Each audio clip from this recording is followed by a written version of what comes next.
So sometimes I like to just roll the dice on random titles I see. I don't know what compels me to press play on some titles. This poster did not do the film any service. It wasn't all that appealing. I don't know. Sometimes I just say fuck it.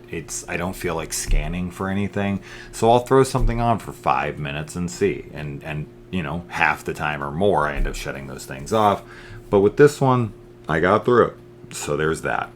The movie isn't that much longer than an hour.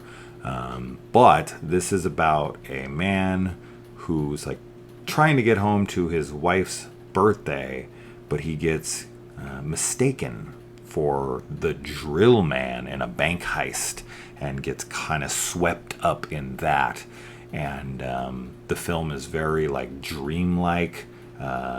It's like a film that feels like it's being shot from purgatory, or like The Highway to Hell or something.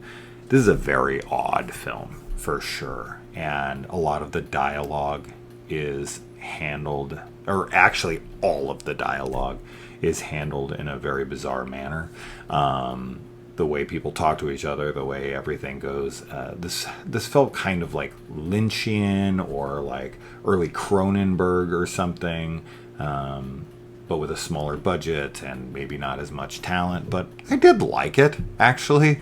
It's a very unique film for sure. Not what I was expecting at all when I pressed play on this. I didn't know what to expect, but I wasn't expecting such a unique, different film. And when we met our character here, and he's in a diner and he's sitting down, and this waitress comes up and asks him what he wants, and the interaction between them is very funny. It's like a dark comedy for sure. As far as the horror elements go, I think that's mostly in the atmosphere and then kind of like where it climaxes at. And there's nothing crazy. There's nothing horror heavy. It's all in its tones. But it definitely feels like, as I had said, something lynchy or something. The dialogue between our two characters here in the opening is ridiculous. The guy is very deadpan, very like, has no emotion, says everything dryly, recites his lines, but like it's engrossing and engaging enough. Like I found it kind of charming, and that's what they're going for. So like that worked. And he runs into like a clown in the parking lot who's saying a bunch of like cryptic shit, that kind of movie. And when he meets the drill operator and the shit she's saying to him and the way she's saying it and the voice she's using, and like she kind of keeps coming in and out of it like she's some nightmare persona that's lurking around him. It's an interesting film.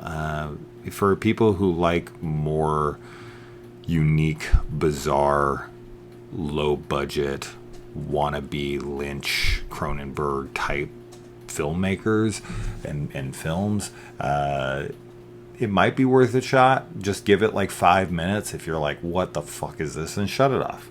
But for some reason, I just kind of kept watching it, and I was like entertained enough. I found the dialogue between everyone to be so ridiculous, but nothing like crazy or over the top. It's a very reserved film.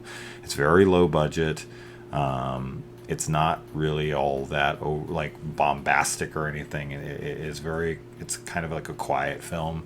But I found a humor in it. I found a charm to it. So I liked it. Not something I'd ever watch again, probably, unless like my wife wanted to check it out and she was like, heard this review and was like, "Ooh, Lynch, I want to check that out." But yeah, it feels like a stage play. That's the way that it feels. Those kinds of movies that you watch, that the acting and the sets and the way they frame shots and whatever, it's kind of like everyone's just like on stage, saying their lines. It doesn't feel theatrical. It doesn't feel like you're watching like a movie. So yeah, I think I've said enough. Blackest Darkness. What an interesting experience. So Yeah, I think it's on. I think I watched it on Tubi. I'm always all over the fucking place, but I think that's where it's at. Let me know. All right, bye.